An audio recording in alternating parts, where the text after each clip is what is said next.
All right. You're good to go.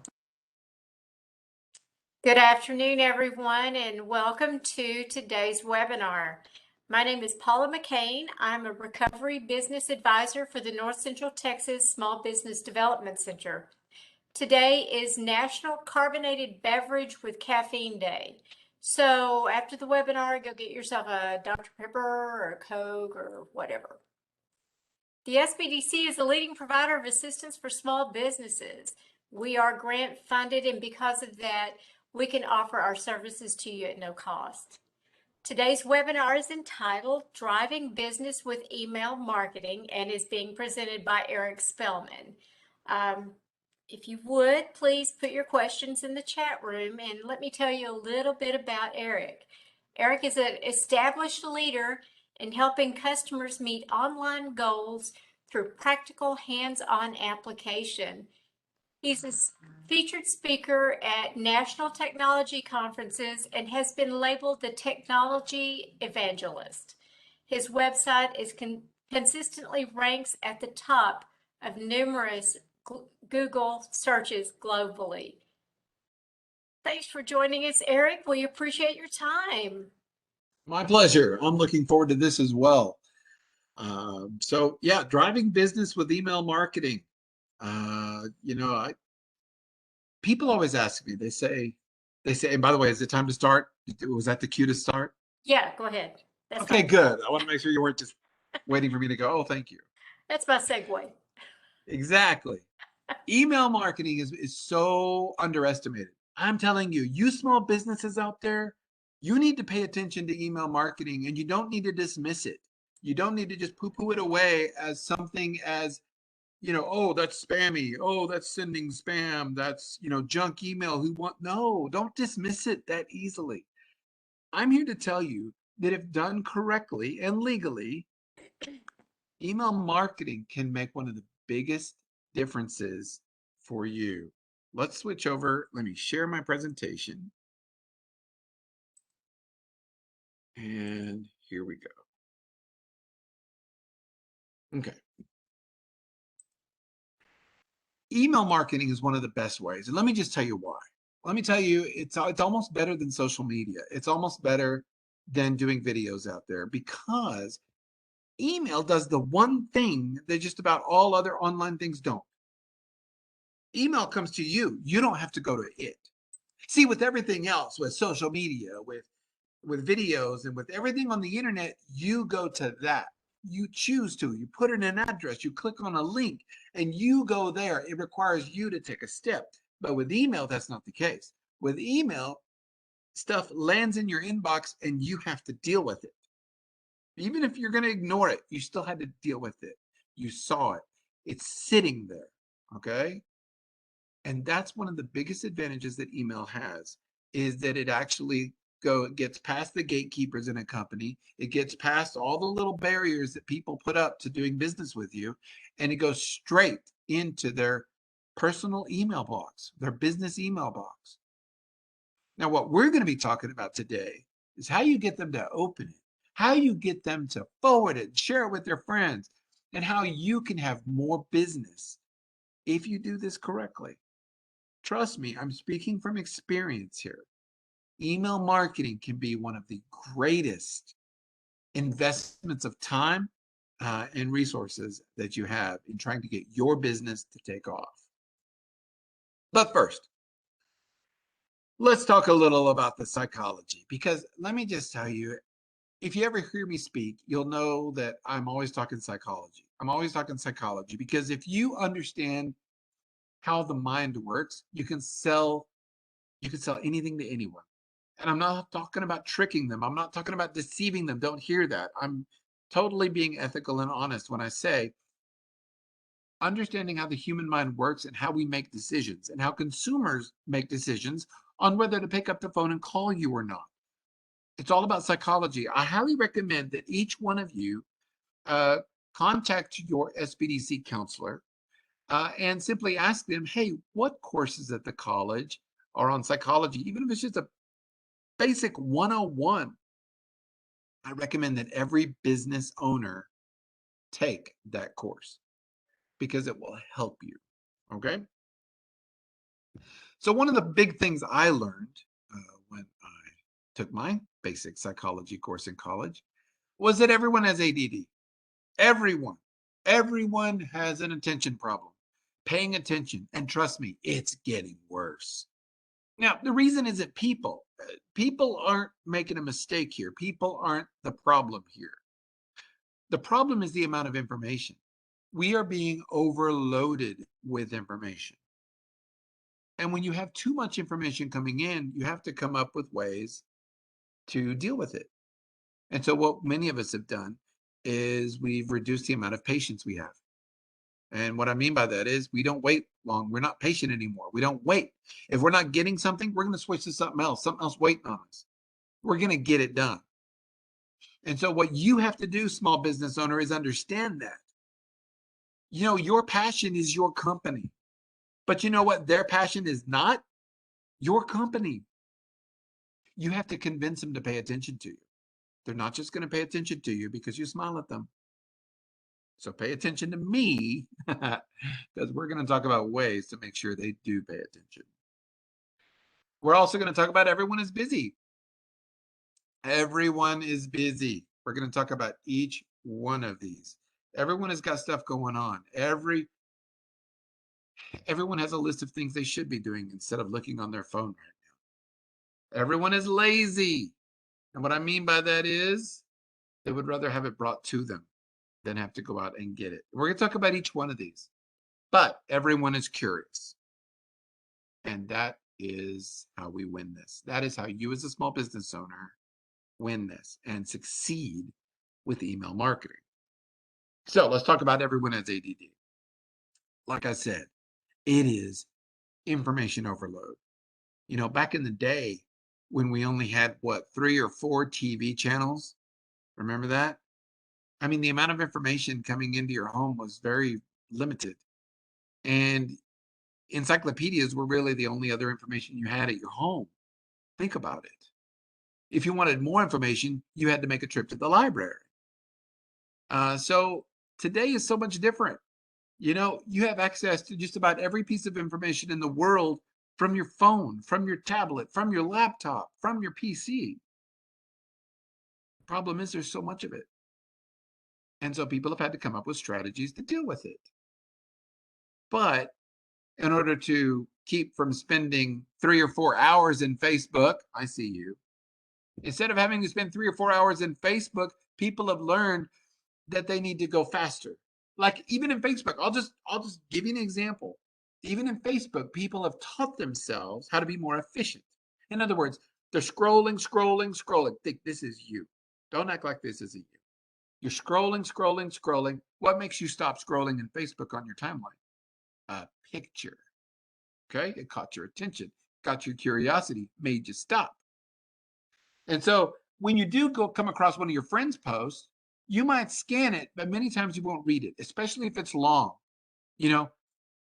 And trust me, if it's one of those long tearjerker things that, you know, they copied and pasted, I won't even read those. But if it is a long story with multiple paragraphs, I will not read it. But you know what I will do? I will like it. Why? To show my friends some love. But that's the kind of behavior that we've taught ourselves. You see what I'm saying? We want to be able to handle more information. And to do that, we're having to sacrifice a tiny bit of our understanding of all the information we're seeing. We're scanning. People scan, they don't read. You need to remember that. No one reads anymore, they scan. And they're looking for either highlighted words, bolded words, italicized words, words in quotes, words in a bigger font. They're looking for something and then they're scanning that. And if they don't see what they want, if they don't see the answer to their question, the solution to their problem might be in this paragraph they're about to read, they won't read it. You've got to make sure that you design an email newsletter correctly. But that's what this is about, right? Like I said, understanding the psychology of people will help you to deliver or for you to use your time in a way that is most profitable for you. Keep in mind that people refuse to hunt. You know, back in the day when I had to do a report for a teacher, I would have to hunt for the information. I would either have to go to my encyclopedias that my parents had, and they were like 10 years old, so out of date, or I would have to make a trip to the library and hope I could find a periodical, maybe, a magazine or something, because they had them all there. And I had to hunt in order to write my papers, in order to write my reports, in order to do any research. Today, people realize with a few mouse clicks, with a few keyboard taps, it's no longer the serious search it used to be. So you got to realize people are more likely to open something up if you just hand it to them than if you force them to look for you. Don't expect people to look for you. And also, can we talk? I get so mad sometimes when people use the word information superhighway. Remember when we used to call the internet that? I get mad because people tend to think of websites as like billboards. And like everyone's driving down the superhighway and everyone's seeing the billboards. That's not how this works. That's not how any of this works. Okay? People will not just happen to go by your website. People will not just happen. There is no walk by traffic like at a mall on the internet. It doesn't exist. So either people are directly choosing to go to you, or you are sending something to them. But no one just happens to land on your website. Okay? People don't want to hunt anymore. You need to show up in their inbox. Also, get to the point. Get to the point. For as many problems as Twitter has, and by the way, it's a terrible place to advertise. I'm not a fan of Twitter at all for commercial ventures, really. But one thing I liked about Twitter when it first came out was it forced people to get to the point. You could only type, 144 letters of the alphabet, which meant you had to get to the point quick. There was no going on and on and on in 4 paragraphs to say one little thing. You had to get to the point. So the reason people followed Twitter was because it was all in bite-sized pieces. They could gobble it up quick. They didn't have to scan through it. They could just read them. And I'll be honest, it was refreshing. And it still is, because it forces people to get to the point. When you don't have limits on what people can type, some people can just go on for days. And it's so boring. Okay? So remember this. Everyone has ADD. You've got to get to the point. Don't beat around the bush. Don't build up to something. Get to the point. Because if you don't start giving them what they want quickly, they're going to go find someone who does. Or they're just going to delete your email and move on, or they're going to unsubscribe. Trust me, I've tested this. Everyone is busy. Yeah, we can all agree with that one. When you're busy, you want quick answers. It's kind of like what I said earlier about getting to the point. I don't need to know how a light switch works. I just need to know that it works, not how it works. And so I just want a quick answer. Everyone is busy. And so when they want an answer, they want the quick one, not the 3-page version. Also, keep in mind, you're competing with other people's email. Your email is just one of many in the inbox.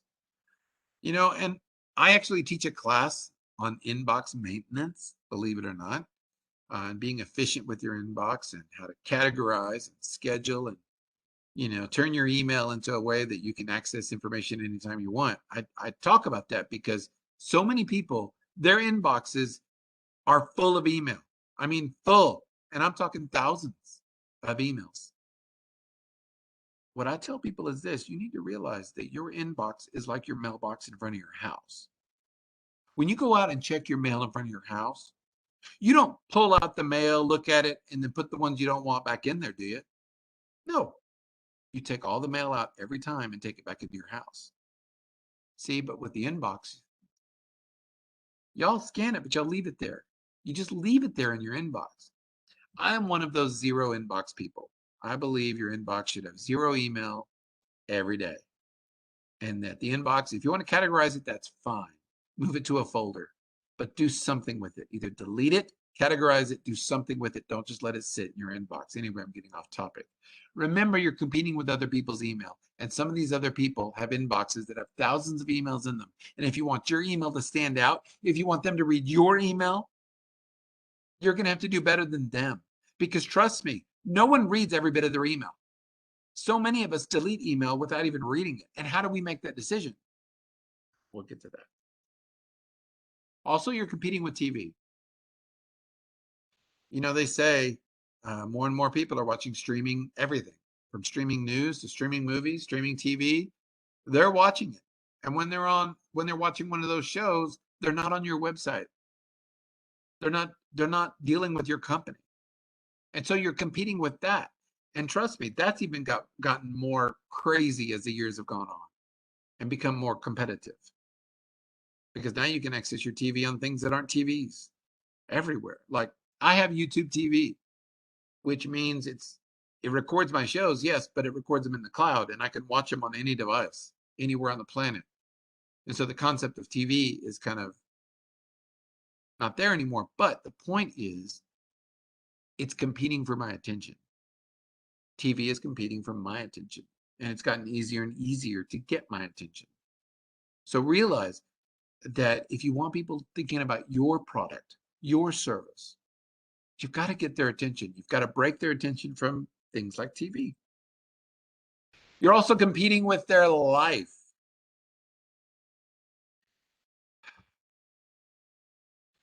These days, I swear, people will look back and say, we're more busy today. Families are more busy today than they have ever been. There's more things to do, more events, more kids' things for them to do after school. There's more groups to join, more events to go to, just more things to fill our calendars. And people take that very seriously and they have to prioritize their time. And so going through their email, while a necessity, is not one of the high priorities. And to read an email, they're going to sacrifice some of their time to read that email. So they better think that the value, hear me, the value of reading your email is greater than the value of the time it takes to read it. If they don't believe that, they won't read your email. They won't do it. They have to believe that their sacrifice of time is worth it. Okay? So part of your goal here is to convince them of that. And I have some ways to help that happen. What does this come down to on the everyone is busy? You've got to make your message more important than everyone else's messages. You've got to make your message more important than all the other email. You've got to make it more important than whatever's on TV. You got to make it more important than whatever it is they happen to be doing at the moment, because you want their attention and you have to convince them that you deserve their attention more than anything else. This is all psychology 101. Okay? And that's what marketing really is, I swear. If you want to learn marketing, take some psychology courses. Everyone is lazy. And they are, including me, including you. We're lazy. Now, what do I mean by that? Like I said earlier, people don't want to hunt. They would rather sit and watch something. People would rather, they want it delivered. And this is the big one I like to talk about. They would rather watch something than read something. Now, this is something that's proven true recently. And that's why a lot of what I do is video-based. Because you put a video and a blog side by side, 99% of people will watch the video. Because they can sit back and have the video tell them what's going on instead of them having to sit there and read a blog post. I'm just telling you that's the way things are. We're lazy. We would rather have things told to us than for us to go hunt for them or for us to go read them. That's just the way society is evolving right now. And so as a business, you've got to evolve with that and realize that consumers deserve to get advertised to the way they want to be advertised to, not the way you think they do. So remember that. All consumers are lazy, including you and me. And if given an easier option to learn the answer to a question, solution to a problem, we're going to take the easy answer every time. Easy way to think of it is the less they have to do to learn more about your products and services, the more likely they are to want to learn more about your products and services. The less they have to do. And that even includes minimizing clicks. I tell people all the time, they put up a website and I say, okay, well, how many clicks does it take to get to this information on your website? I'll say, oh, this. And how many clicks does it take to get to that information? I'm telling you, if it takes more than 3 clicks to get to any other page on your website, you've done it wrong. I should be able to get to any information on your website within 3 clicks because believe it or not, no one's going to give you a 4th click. If they can't find what they want in 3 clicks, like I said, they will not give you a 4th. You've got to make things easy for people to find. The less they have to do, the less clicking they have to do, the easier it is. With my email newsletters, they basically open it up, you click on the video and you watch the video, done. 1 click. Well, 1 click to open the email, I guess, but that doesn't count, right? Don't make it hard for these people. And that includes putting up paywalls and putting up registration screens and things like that. I'm not saying they're wrong and I'm not saying they don't have a reason. But every little thing like that you put in front of people before they can get your information is like a little barrier. And there's going to be people who won't make it over that barrier. Make it as easy as possible. And just remember, like I said, everyone is lazy. But the good news is everyone is curious. Despite all of those negatives, all of those things that can sabotage our attempts to teach people about our products and services, there's one magic bullet that we all have. That's what I'm teaching you, how to make them pay attention. And many times the way to do that is the same thing that troubles cats all around the world, and that's curiosity. Learn FOMO if you haven't. If you don't know what FOMO is, it means the fear of missing out.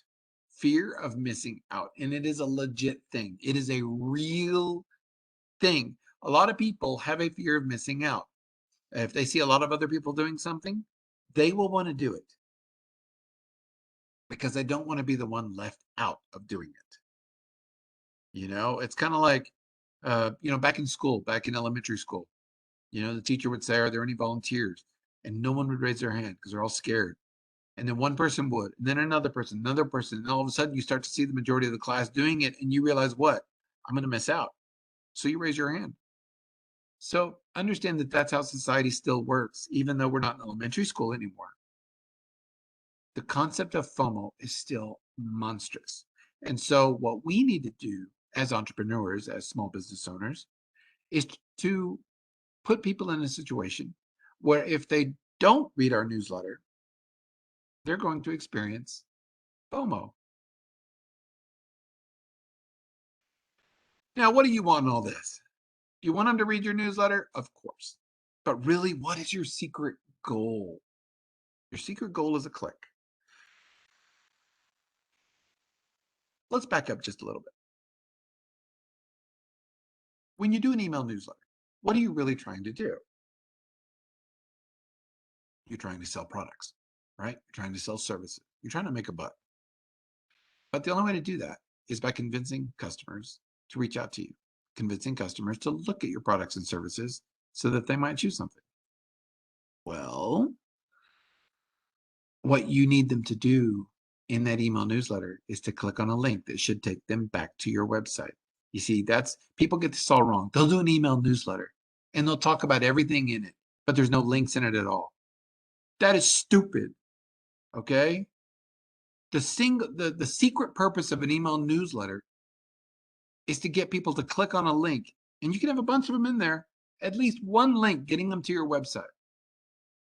When my email newsletters go out, I see this monstrous spike in web activity.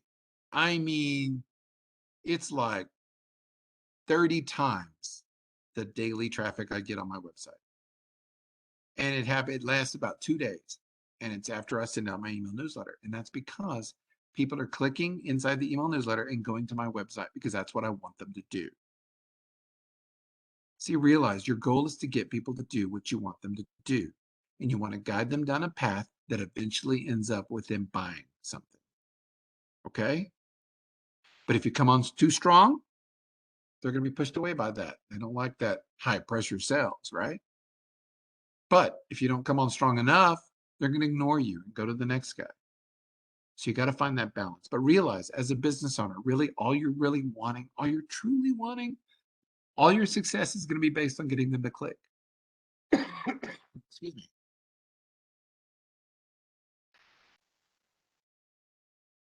And that's why I say one of the things you can do in your email newsletter is use interesting pictures. You know, Curia, pictures are more important in social media and email than people realize. If all you do is send out an email newsletter with a bunch of text in it, ain't gonna work, folks. Ain't gonna work. And that's because when people see a page of text, they start to think this is going to take me a long time to read. So let me scan it first to see if there's anything I really want. So they're going to scan it. They're not going to read it immediately. You assume they do, but they don't. So with pictures, you're going to get a lot more people reading it because the pictures pull them in. Pictures get their attention. And that's why I know we're talking about email here, but that's why I like to say, if you're doing social media posts like Facebook and all that, if you're doing social media posts with no pictures, you're wasting your time. Every social media post you do had better have a picture, period. Because no one reads text-only social media posts anymore. We skip right past them. We scroll right past them. So use interesting pictures. Now, when I say interesting, to get people's attention, you want it to be a picture that will stop people in their tracks, but you don't want it to be a picture that will put a negative on you. In other words, don't make it inappropriate, people. Okay? I like the cat too. Thanks, Brett. So the thing to remember is you've got to find the balance of eye-catching, yet not irritating. Okay? It's got to keep their attention. It's got to get their attention. And you've got to make them want more. Give them a teaser, give them a taste. You've got to get them to want more. And that's what I do. That's what I do. Because when it really comes down to it, and we're going to get to this in a minute, when we talk about email, it's all about content, something useful they can use. It's not about advertising. It's not about, and we'll talk about this in a minute, but it's not about you just putting out a big ad out there saying we're having a big buy one, get one sale today. No, that's not what people want.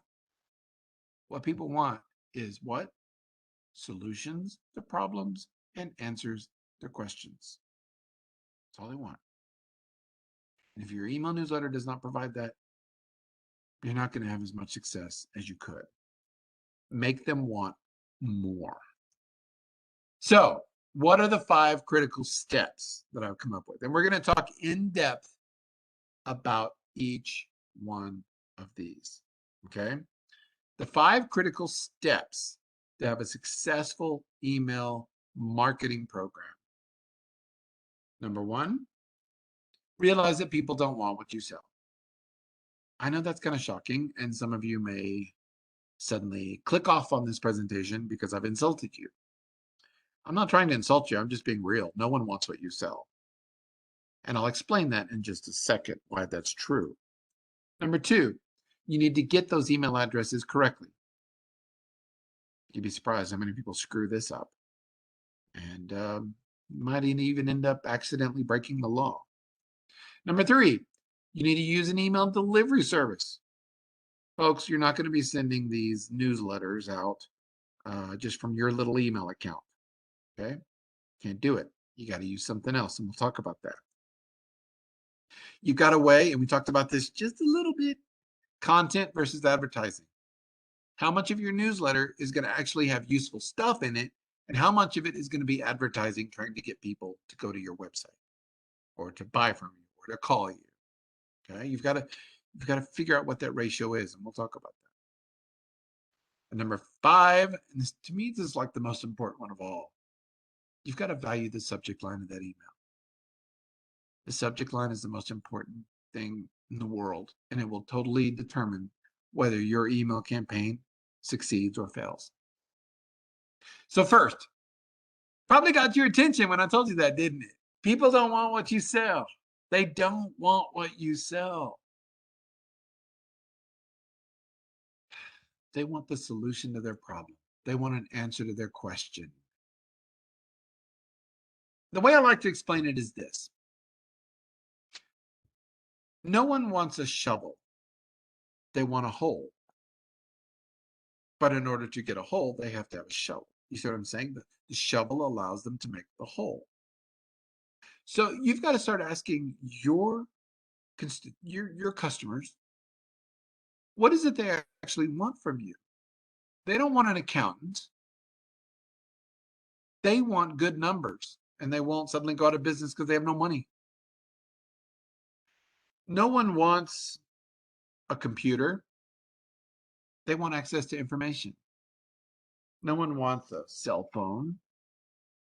They want to be able to play Candy Crush. Are you seeing what I'm saying? You've got to realize the reason people buy your product and service is not because they want your product or service. They want the value that it brings. Remember that. People don't want what you sell. They want the value that your product or service brings. Okay? And too often, we focus too much of our time talking about our products and services and not enough time talking about actually how they benefit people. Okay?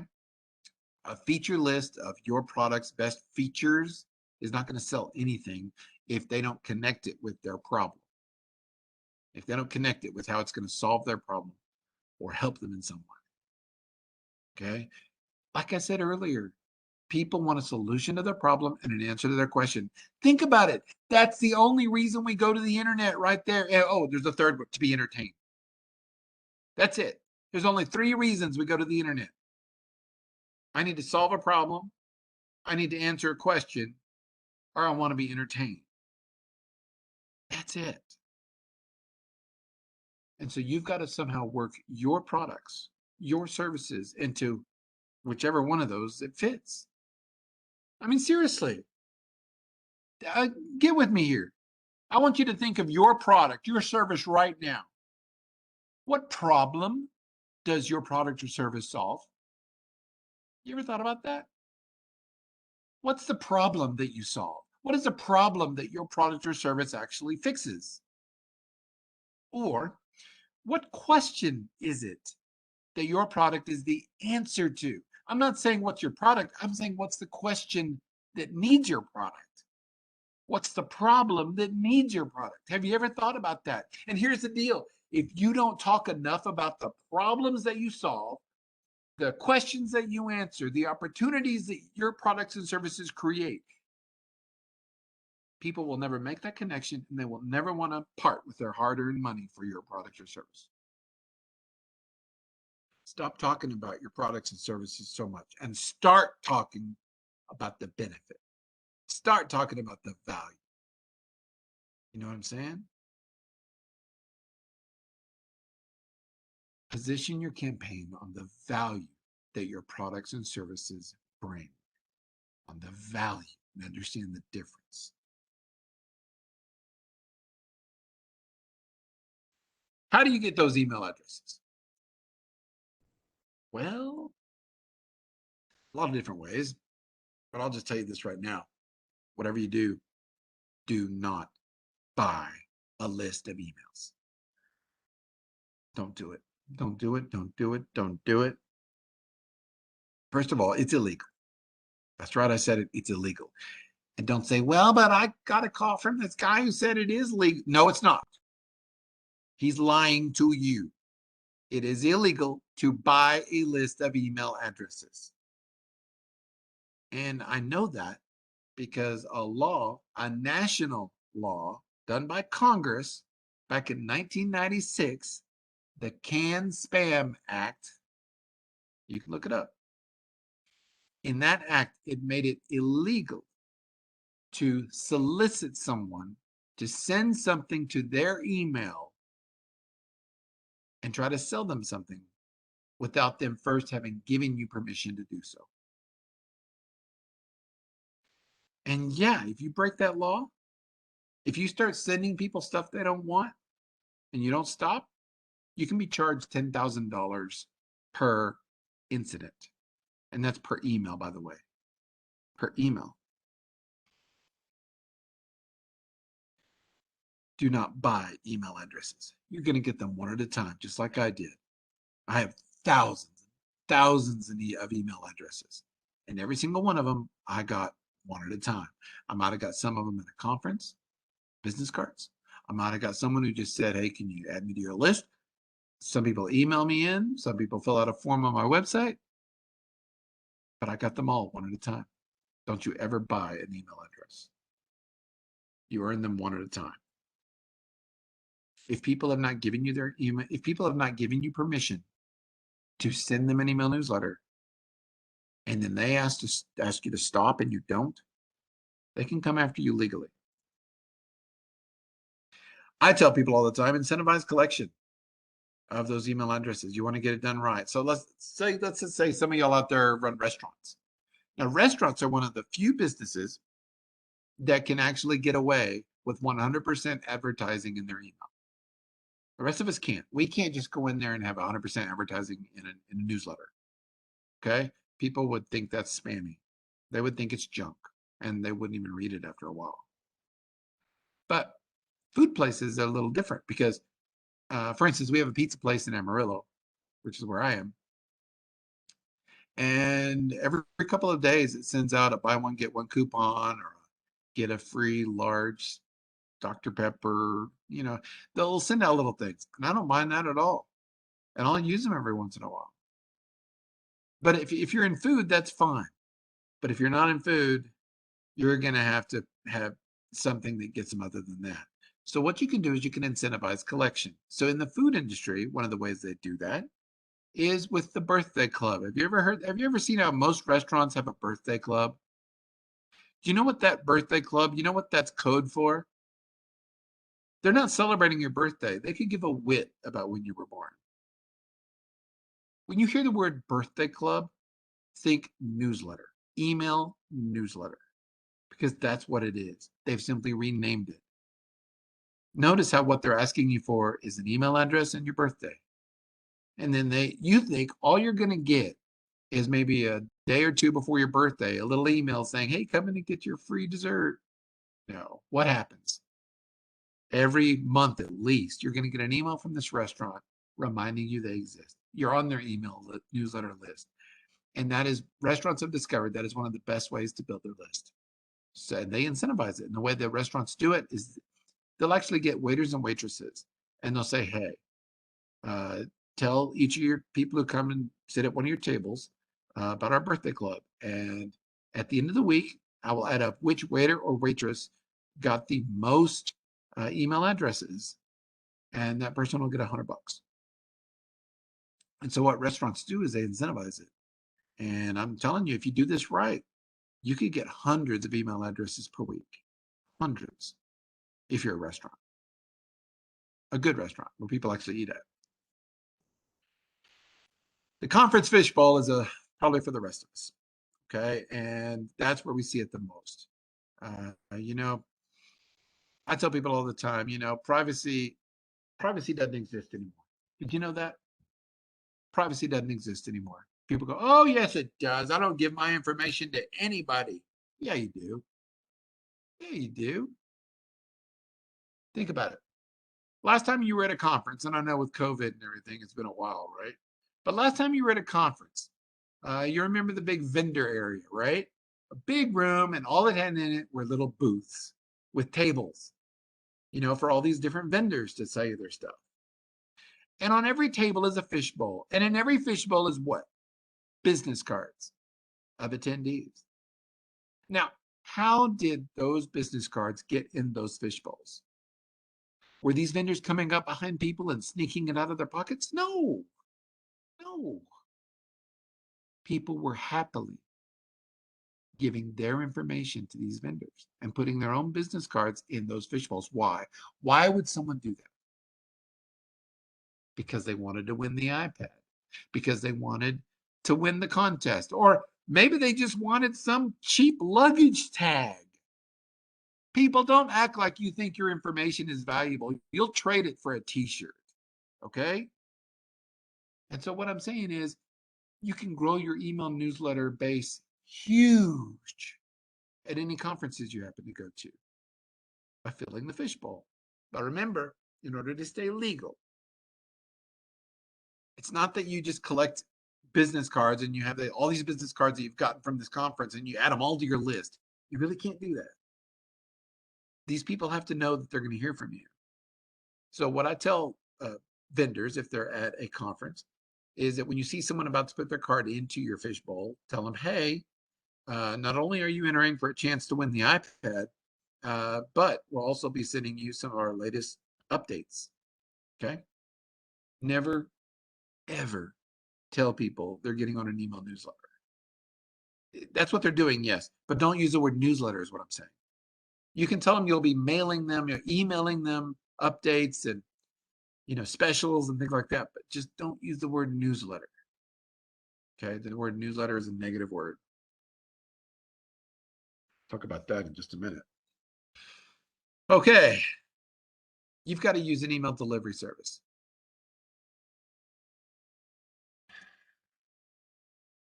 Some of y'all use Outlook. And some of y'all say, well, I'm going to start my email newsletter. And so I'm just going to start with all the people I have in my contact list, and I'll just put all their email addresses up in the to line. And the subject will be Eric's cool newsletter. And then I'll type it out and I'll hit send. Well, that will work up until about the first 100 people. Once your email newsletter moves past 100 subscribers or people, which if it's good, it will very quickly, you're going to realize that your little Outlook scenario here of just sending out these emails will not work anymore. And that's because you will get filtered. You will get blocked. You will get blocked because your email provider is going to think that you're being some spammy junk emailer. They're going to see that you're sending the same email to 100 people. And they're going to say, why would they do that? And so many times you'll either get kind of a yellow probationary warning, or your stuff just won't go out anymore. So what I'm saying is, don't use your personal email to do your email newsletter. You've got to use an email delivery service. And we've all heard of block list and unblock list. Back in the day, we used to call them blacklist and whitelist. A blacklist is email addresses that if you got blacklisted, the email addresses were blocked. A whitelist is different. A whitelist means they're not even filtered at all. Today, we use the words block and unblock list. Okay? And so email delivery services have unblock lists, which means that if you sign up with them, your stuff is less likely to be considered junk email, because those email delivery services have a good reputation, and it's up to them to keep the trolls out. It's up to them to keep the spammers out. So as long as you don't break the email delivery services rules, your email will get delivered even better than if you send it from Outlook or something like that. Also, these email delivery services can handle huge amounts of email. When you send it out one at a time from Outlook, you might be putting all those addresses up in the to field, which, by the way, everyone can see. That's not a good thing, because you're basically telling everyone else's email address. So you're saying, oh, Eric, I'm smart. I'll put it all in the blind carbon copy. That way no one will see who else it's going to. You can't do that. But once you hit that 100 mark, all these large email providers out there are going to start seeing you as suspicious. So I would recommend that you use an email delivery service instead. That way your deliverability rate goes way up. MailChimp is one of the best ones out there. It's the one I use. And they have a really neat program. If you go to MailChimp.com, you can use a lot of it for free. up until you reach a certain amount. I believe it's 2,000 subscribers. You can send, what is it? 6 emails to 2,000 subscribers per month for free. And once your subscriber list goes bigger, that's when they start charging. Now, they charge me, obviously. But when you first start out, it can be good for small business owners who can try it out. So I like MailChimp for that. I've always used it. It works great. Another great one is Constant Contact. And Constant Contact usually has a really good deal with the SBDCs, the Small Business Development Centers, and a lot of their counselors are very familiar with it as well. So what I would recommend is that if you're interested in doing this, give your local SBDC counselors, in fact, the people who set this whole thing up, give them a call and schedule a time to sit down and kind of go over what the best way and what they've used and what you should probably do. The two, like I said, the two big email delivery services out there are MailChimp and Constant Contact. The only reason I put MailChimp a tiny bit above Constant Contact is only because I've been using it longer. But I hear just as many good things about Constant Contact as well. And remember, there are 2 reasons that you want to use an email delivery service. One, so you won't be considered a spammer. In other words, you get deliverability because it delivers those newsletters one at a time. They're not all in the blind carbon copy or all in the to field. It's not one email going to 100 people. It's 100 emails going to those same 100 people. Does that make sense?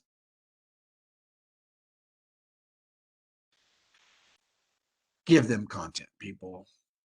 That's where most people get in trouble with this whole email thing. Is whatever you're sending out is boring as heck. Okay. And we can't have that. We really can't have that. You've got to figure out what is my ratio going to be between content and ads. And I had to figure this out for myself too. And I did that with testing.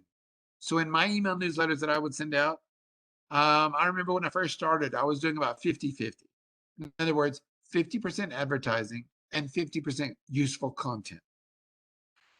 And it's okay. But I noticed my unsubscribe rate, in other words, people not wanting to receive my newsletter, was still a little too high for my comfort level.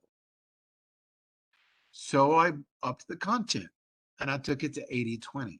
In other words, in my email newsletters, 80% of the content, whatever's in that newsletter, is like useful, is like information that can help people do something or learn technology, something like that.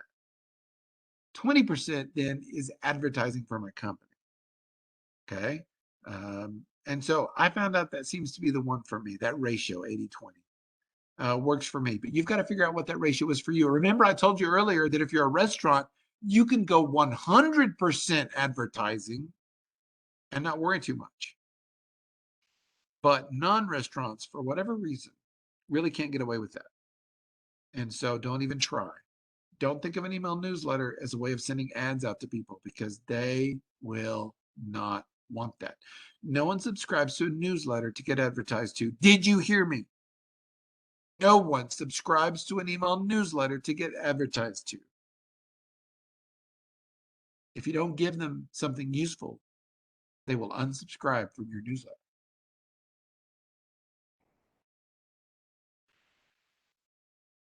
Make your email newsletter actionable. And what I mean by that is too many of you have an email newsletter that's kind of a here's what we're doing, here's where we're going, here's, pictures of our crew, here's, all the products we make. Thank you, goodbye. You never asked them to do anything. Folks, in every email newsletter you do, there's got to be a call to action, a CTA, a call to action. You need to tell them to do something. You need to tell them based on what you explained in the newsletter, you want them to take some sort of action. And people, usually that means go to my website. With me, it's watch my video. So they click on it and they go watch my video. That's what I want them to do. That's the CTA. Folks, the secret reason, how many times have I said this? The secret reason you do an email newsletter is to convince people to go to your website. Now, if that's where the content is, great. You might use the newsletter as a tease. Like, for instance, maybe you write blogs. So you've written this nice, wonderful blog. What you might do is take the first paragraph out of it and put it in the newsletter and then put a little link that says more, read more. You see how this works? The email newsletter acts as a tease, but the goal was to get them back to the website to read the blog. Got to think about that. The valuable thing you have is content. The most valuable thing you have is content. It's like money. Just remember that every single email newsletter must have people do something, okay? And usually that means go to your website. You can want to get the click. It's as serious as that. You want to get the click. That's how you're gonna determine if your email newsletter campaign is successful or not. How many clicks did you get? I mean, some people say, well, it's how many times people opened it. Oh, okay. But really, most people are going to open it. Okay.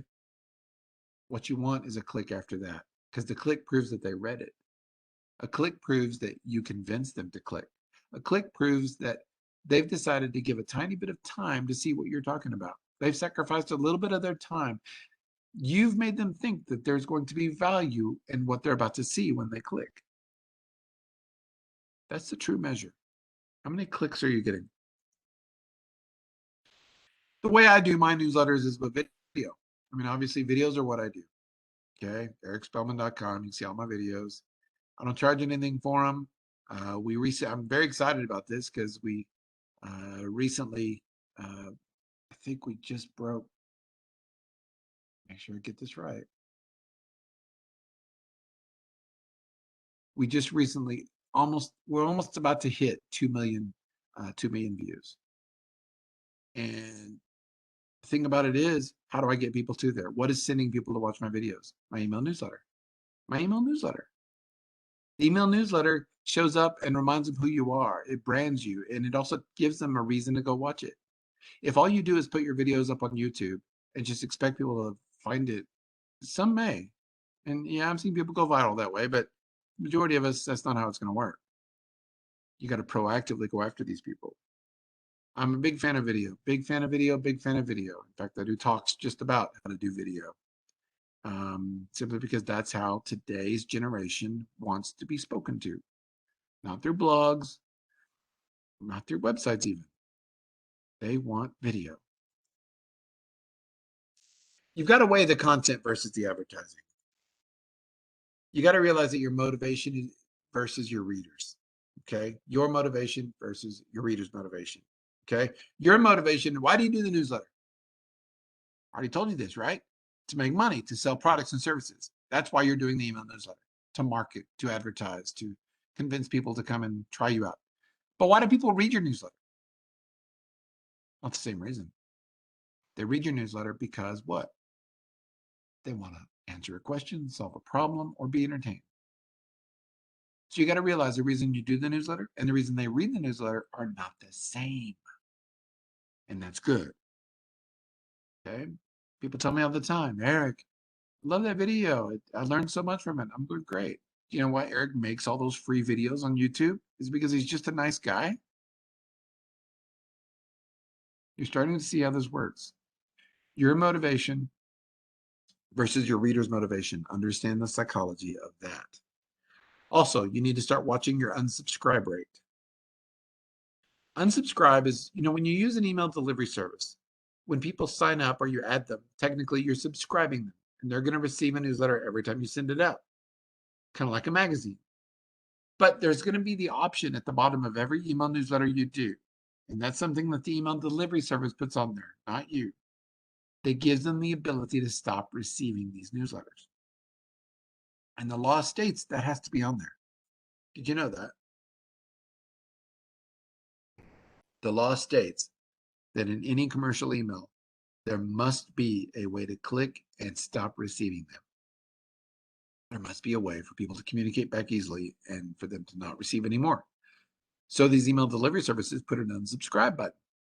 Well, that unsubscribe button, you can actually see the stats on that. I know MailChimp and Constant Contact will tell you how many people, after you send out a newsletter, how many people unsubscribe. So I watch those numbers. because those numbers tell me things. If the number goes up, that means I either didn't hit the right note, I didn't, I wasn't, I didn't give them a subject that was worth their while, or I bored them or something. Okay. So watch your unsubscribe rate. You want to keep that as low as possible. Now, what is content? You've heard me say that 1,000 times. Content is pretty much text, but it's also pictures. It's also video. So what kind of content can you have in an email newsletter? Well, typically in an email newsletter, you're only going to have text and pictures. Typically, you're not going to have like live video in an email. And that's what I do is I have some text and a picture, and that picture is a thumbnail of my video, and they can click on that and then go watch my video. That's my big click. So what is your content? What actually are you going to be putting in there? And what is the subject of your content? How are you choosing the subjects you're dealing with your clients? Are you solving problems? Are you giving, or is it like life hacks? How many of y'all have seen those like life hacks, like lifehack.com, or there's other, where people are showing interesting uses, like how to clean a counter with half of an orange, weird stuff like that. Well, what is your content going to be? Is it going to be some sort of really cool thing they can do with your product or with your service? Think about that. How often are you going to be sending this out? Believe it or not, your clients will determine that. But let me just tell you this right now. Listen up. If you're not sending your email newsletter out even once a month, then you don't need to be doing it. Once a month is minimum, people. Hear me. Once a month is minimum to send out an email newsletter. Now, people say, well, should I send it more than that? Well, of course. Back when I was first starting my newsletter, I tried all sorts of frequencies. I got up to doing 3 a week, but that was too much. My unsubscribe rate started going up. And when I talked to someone about it, because I was getting all sorts of positive feedback from people saying that they really liked it, but I asked someone, why did you unsubscribe? And they said, believe it or not, Eric, I couldn't watch it in time before the next one came out. I just didn't have time. I was getting too much of it. You had good content, but there was too much. So what I did was I backed down, and I eventually got down to about, once every 7, 8, 10 days would be the frequency. And that seems to be the magic amount for me. Because keep in mind, if you wait too long to send email newsletters out, you lose your branding. People start to forget who you are. But if you send it regularly, then what you're doing is you're positioning yourself in their mind as an expert. And folks, I can't tell you how important that is. You need to be seen as an expert in your industry, in your field. Hold on, I just saw a chat. Let me see if I can get to it here. There we go. And it looks like Paula asked a question. Would breaking up the email addresses on a message to less than 100 and sending multiple emails trigger some type of spam blocking? Yes. Yes. If you have, let's say you have 500 emails or 500 email addresses, and you're saying, you know what, I'm going to be sneaky. I'm just going to use my regular email, and I'm going to send the same message, but 5 times, each to 100 groups of 100. I know people who did that. That gets bulky and gets clunky, and you're going to make a mistake, and you're going to get blocked, and that's not a good thing. Don't do it. Don't do it. Don't do it. And these email delivery services are so cheap. Trust me, they save you so much time, and they handle everything. They handle the automatic subscriptions and unsubscriptions, and they show you all your stats on your email, and they just make it so easy. So, no, Paula, that was sneaky, and that was clever, but that will get you labeled a spammer eventually. And it also becomes very cumbersome. And also, you're going to be filling up your email with all of those error messages. And that's the other thing an email delivery service will do is it'll handle all of those like error messages like this subscriber no or this email address is wrong or it can't be delivered yet. We're going to keep trying for a few hours. Remember those messages? It'll handle all that and it'll try to resend it if it can't go through the first time. But if you send it from your own email, no, you're in charge of all that. So I would just pay the money and go with MailChimp or Constant Contact. Great question, though. Okay, let's see. Okay. But people, hear me. If there's nothing else you hear in this presentation, it is this. The subject line is key. Now, someone just asked, Eric, if you're a member of an association, can you email the members of that association if you're a member? Every association has its own rules. And while those associations might give you a book of email addresses, you know, the contacts or a way to access that, it doesn't mean that they're giving you the ability to bulk mail them. Probably just the ability to contact them, like on a one-on-one basis. So what I would do before I would ever send something out is I would contact your association and say, what are the rules regarding email addresses? Because what you don't want to do is grab 4,000 emails, upload them into MailChimp, and then send out your first newsletter. Hey, everybody, I sure am glad we're all part of this association kind of stuff. And then the association gets mad at you and all those other people get mad at you because they're saying, why don't we get to send out email to everyone in the association?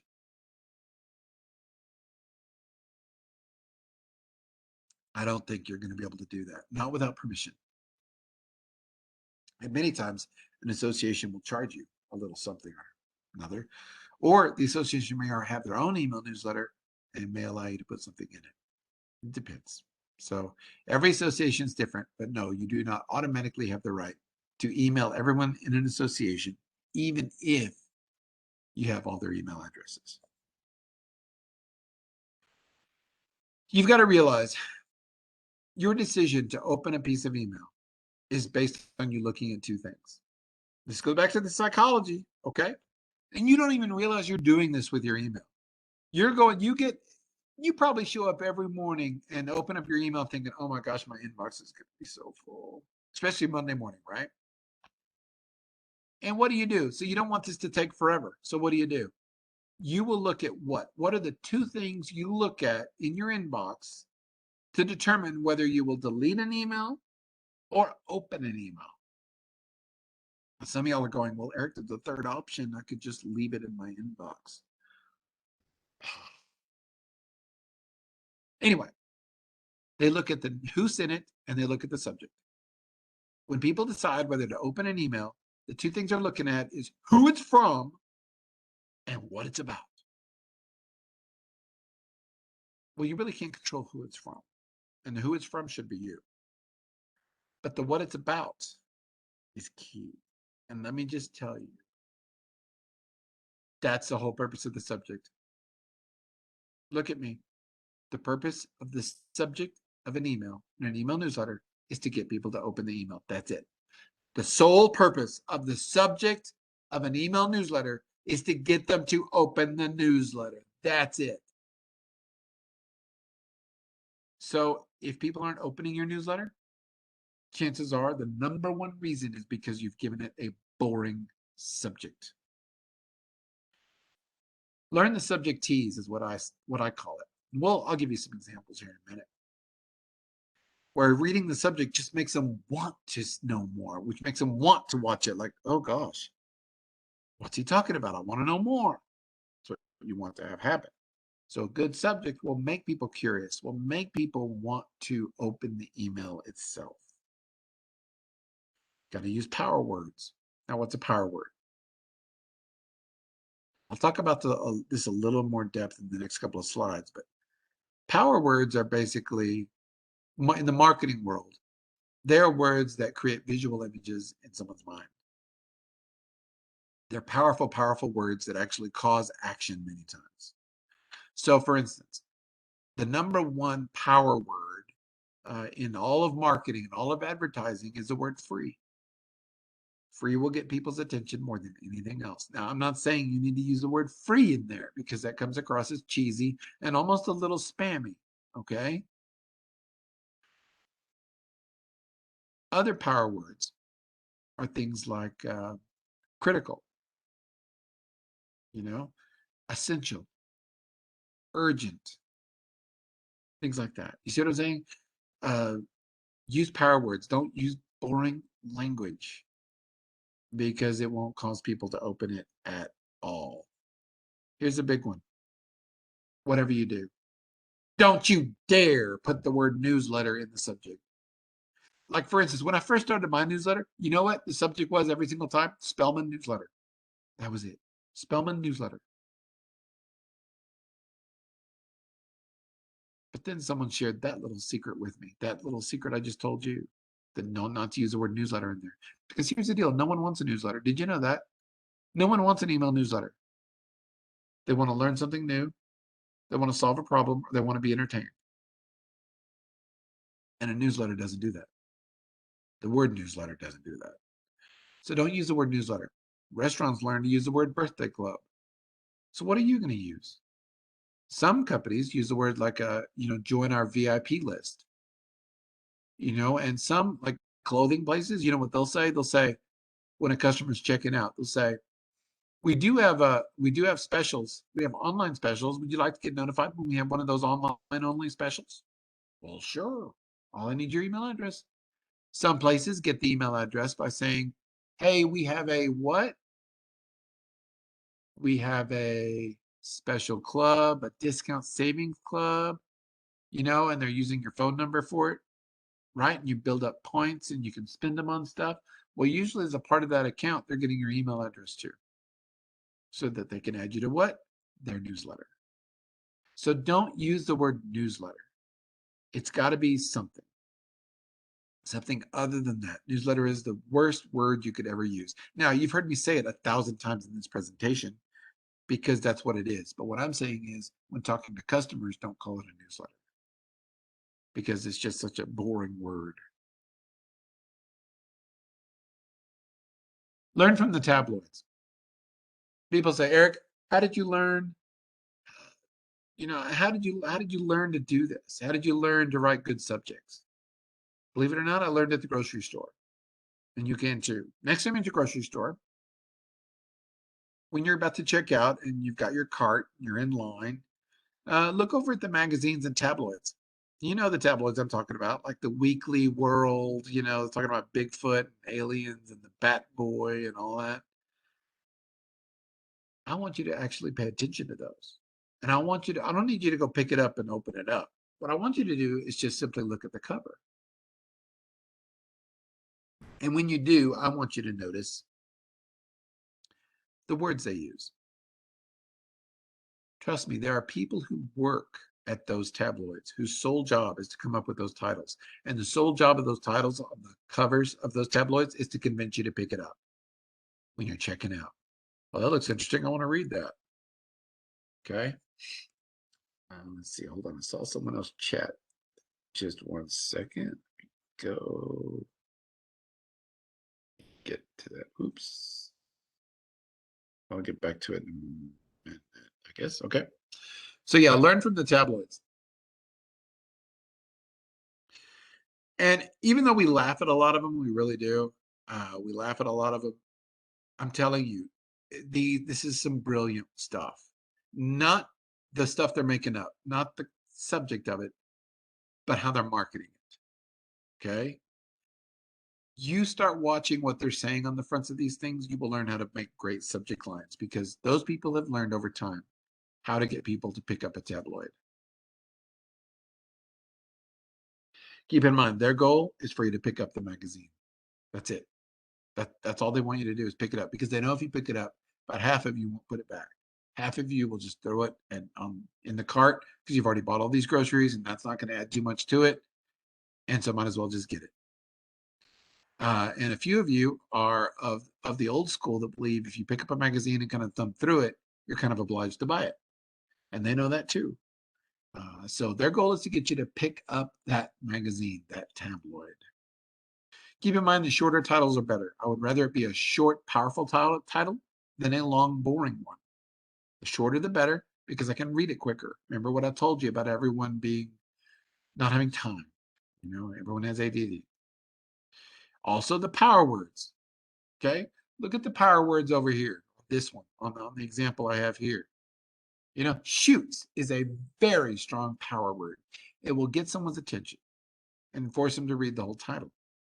Okay, well, that and along with 23-pound grasshopper. But my point is, look at the words they use. Look at the verbs they use. They use power verbs. They don't use like is and are, A-R-E. They don't use stuff like that. They don't use words like that. They're using action verbs. They're using active verbs, verbs that create a picture in your head. Okay, that's what you want. That's what you want. You want to use language that creates a visual image. Like I said, adjectives are key. Descriptive words that create that visual image are key. And if you don't remember what an adjective is from your English class, just remember it's a word that describes another word. Like big is an adjective.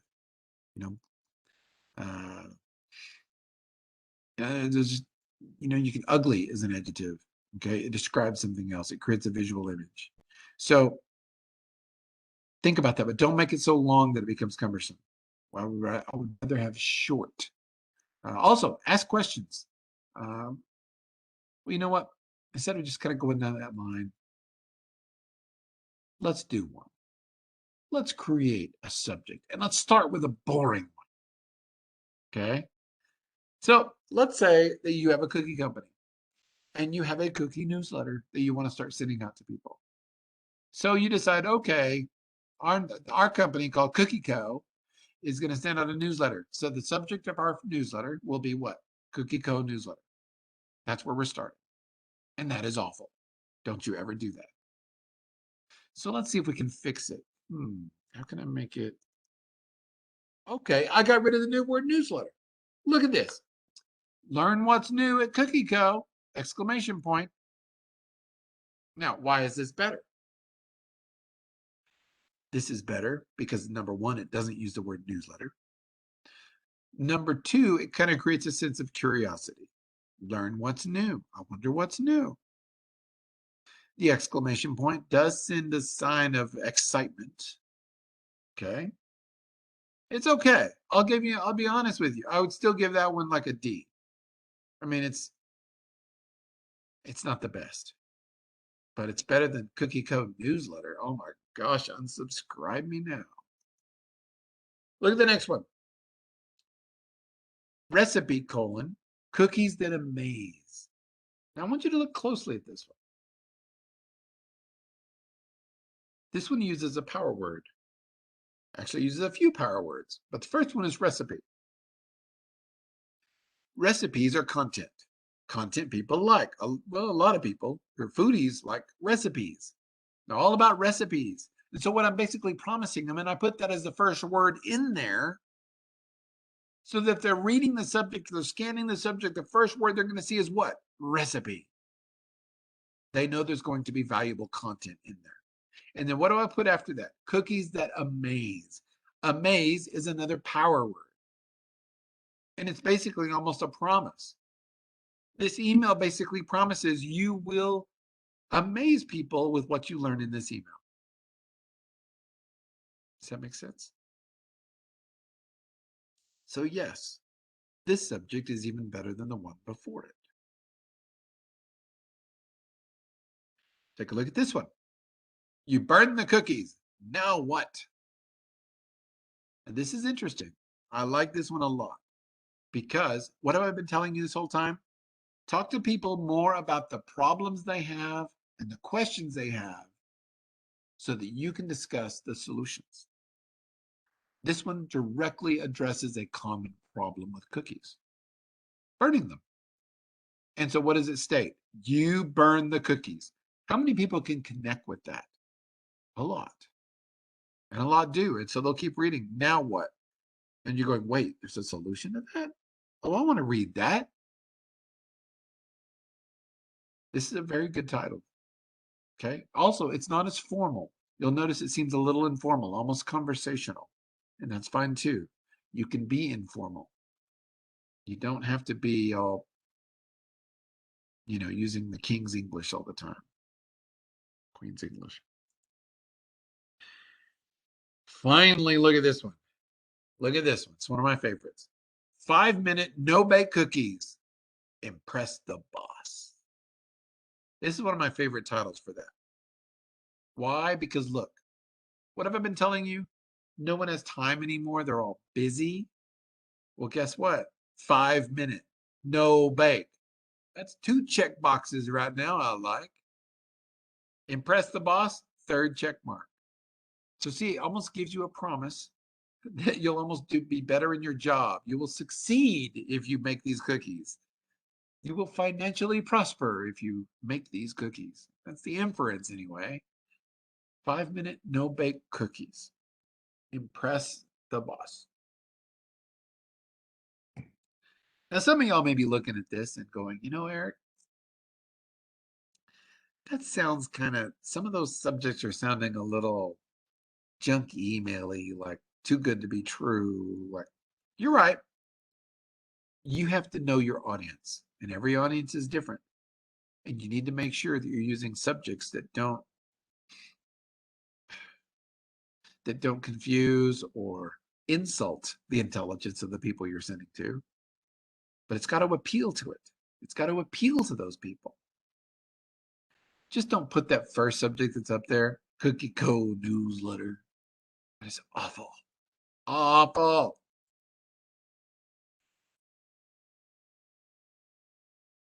Next, you got to own their inbox, people. You got to own their inbox. And what I mean by that,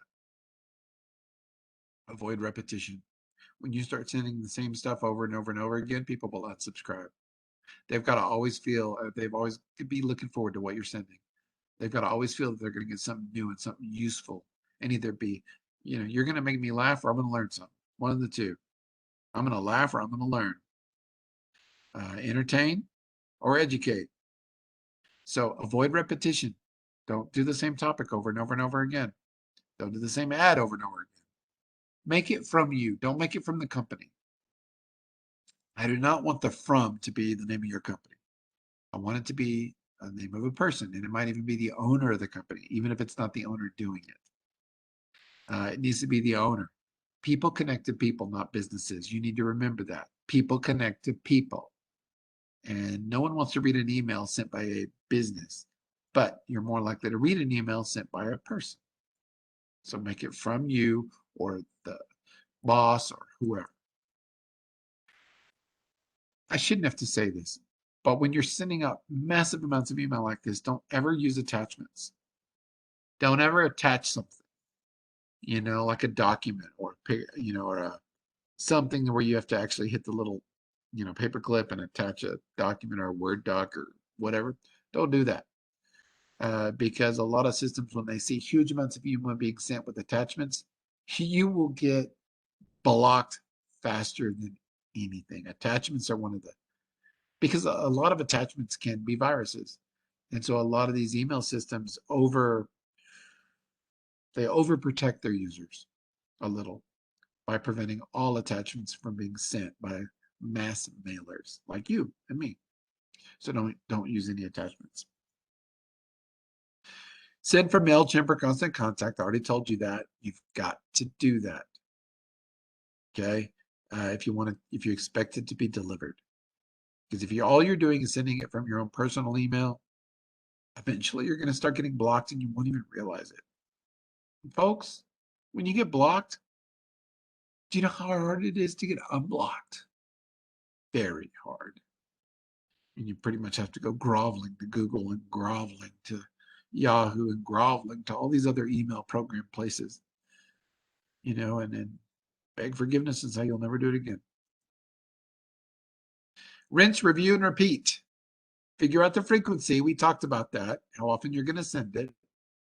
Also, ask your followers to forward the email. Always do that. And I always say, hey, if you know someone who would benefit from this, why not forward it to them? Or Hey, got a friend who blah, blah, blah, forward it to them. Collect email addresses, never stop. Always be collecting email addresses. Make sure people know what they're about to get. Okay? We're not just stealing business cards and entering people in without their permission. Come up with whatever your little elevator speech on that's going to be. But never stop collecting email addresses. And remember, 60% of your time should be spent on what? The subject. I tell people all the time that I spend 60% of my time coming up with the name, the subject of the newsletter, and then the 40% coming up with the rest of it, all the newsletter and the video and all that. 60% of the time, I'm thinking of what the subject's going to be, because I know good and well that's going to be the number one reason people either open it or don't open it. Either watch my videos or don't watch them. So spend more time on the subject, spend more time on the title, if you will. And yes, I do know this is being recorded and it will be put out on the SBDC's YouTube channel. There you go. Brett answered you. And I'm sure they can give you a link to their YouTube channel a little bit later. So all your time should be spent on the subject. So why email? Remember this, people. And if I haven't convinced you of this by now, email is proactive. It shows up in their inbox. They weren't expecting it. They didn't go out seeking it. It just shows up. That's why it works. It bypasses all the barriers to go straight to the boss. You don't have to go through his secretary. You don't have to try to get through the gatekeepers. Email bypasses all of that. So it's proactive, and I love it, love it, love it, love it. Email is branding. If you send it out regularly, people will remember who you are. They'll get used to seeing it, and you'll be at what we call top of mind awareness. Your name will become household discussion. People will know who you are simply because they've been receiving your emails. Email is interactive. It's an email. And so when someone receives one of your newsletters, they can actually reply to it and say, hey, tell me more about what you got. What are you selling? How much is that? Hey, I see you have this. You'd be surprised how much business I've done from my email newsletters. I'll send out an email newsletter and someone will reply back, hey, Eric, I'm glad I got your newsletter. Well, I've got you. Can you do this? Blah, blah, blah, blah, blah. You'd be surprised. Email newsletters generate a ton of business for me. A ton.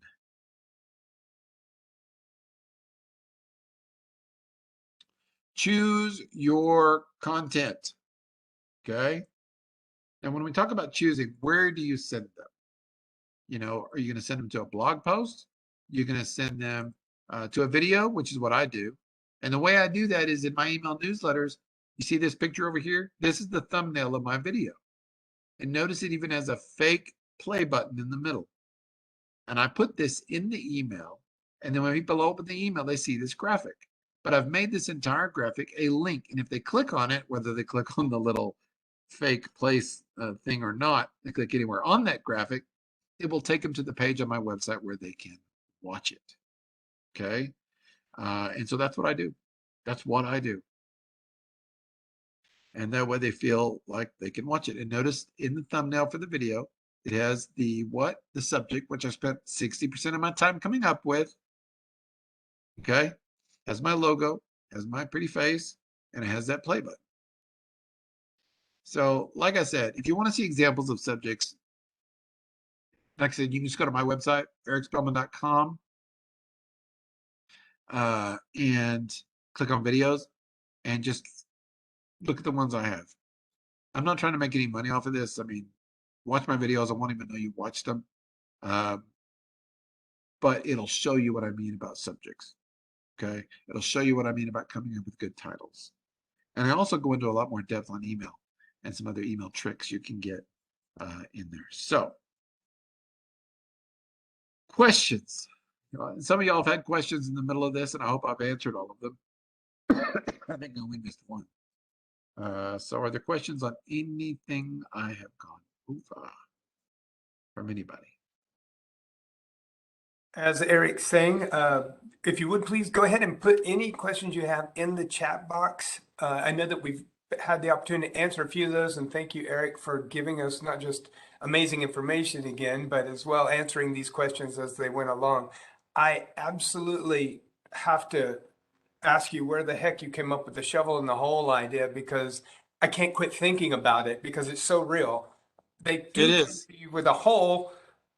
That's all they want to know is how can I create that? And I'd never heard it broken down like that. Thank you for the psychology tour. Where did you hear this? Oh, it's got to be some business book I read. I mean, back in the day, I can't even tell you the first time I heard that. But yeah, it just goes back to that old concept of when you understand why people want what you sell, you can sell it to them better. And when you realize that what you're selling is a tool, that's all it is. It's a tool to help them achieve what they really want to do. And for a business owner to be able to separate their product from what it is they really want to do and understand that. So for some people, it's like it changes everything because they then suddenly start the way they sell. This, you can change the success you have in selling this way because when you start talking about the problems, watch any infomercial on TV, you know, like the copper pots and all that. You want some good psychology training? You watch those infomercials that I know you laugh at because they are brilliant. What do? The copper pot one, it starts showing like stuff getting baked onto the burned onto the pan that they can't get off. And it starts off by saying, "You hate this, don't you?" And show someone going like this, scrubbing. You hate this. What are they doing? They're showing the problem. Right. And guess what solves it? Their little copper pot. So Yeah. Well, I you see it, appreciate you just never, yeah. No, I think you nailed it for everybody today on that and other things. If nobody else has any questions, I do have one last thing that I wanted to add about it. You mentioned here towards the end about emails from people, not from your company. I personally have made that mistake, and you made me rethink that. I'm just wondering if you have a solution to that of a type of person it should be. Like you said, maybe it's the CEO, even if it's not, or something. But what do you actually recommend for those people with small businesses that really want to engage but not be so hands-on? Or remember, the person it's looks like it's coming from doesn't actually have to be that person. In other words, the boss may not be technically able as you are, and so, but you can still put their name there. That if they know who that person is. By the way, it doesn't even have to be a real person. It could be someone you made up. Like if you have, you know, a character your company has created, you know, it can be from them or a dog or a cat even. But my point is it needs to be from an entity, a person, a thing, something people can picture. Because when you say it's from our company, they can't picture that. There's no Right. connection. It's just cold and sterile. So create a person, whether it's the head of your company or someone everyone knows in your company, maybe, or a made up name, even, you know, like, you know, Ask Jane kind of a deal, you know. I love it. It needs to be a person. Okay, thank you. And I appreciate that very much. And ladies and gentlemen, again, that's ericspellman.com. You can go to and get many other of his training series. If you haven't attended them, I know that I'm not even halfway through how many he's done. And I'm amazed every time at how they connect together and make it. So you should check it out. That's Spellman with double L, double N. And just make sure you go there if you want some more great training for free, as he's always putting it out there into the community to help us all be better with our businesses. Do you have any other closing comments you'd like to give us today, Eric, before I tell people what's coming up? Nope, nope. The key is just do it, folks. Do it. Don't just take this and file it away. Do it. You heard it from Eric, guys. Let's do it. And speaking of doing it, I'd like to share my screen now with everybody and let you know what's coming up. How to write eye-catching product descriptions with Ashley Cook. She's coming up on November 30th, and she'll be back on December the 7th. How to connect with your target audience. As you can tell, we're really focusing on a lot of marketing here in November and December. And moving on the 8th, we'll have Sell Your Value, Don't Defend Your Price with Brian Flanagan. Brian's also going to follow that up with Selling in Style. So if you really want to learn how to culminate all this information together, don't forget you can go to our YouTube channel and go back in time and see all of these great presenters like Eric today. And we'll be happy to have you there. If you want a quick reference to it, that little QR code up in the top of your screen will get you there quickly so you can sign up for these and other webinars directly. or you can always go to the sbdc.nctc.edu website, which is listed at the bottom of the screen, and it will absolutely take you to other types of training that we do have. And don't forget, if you want to sign up for maybe a personal advising from a counselor or an advisor here at the SBDC, we'll be happy to make those arrangements with you.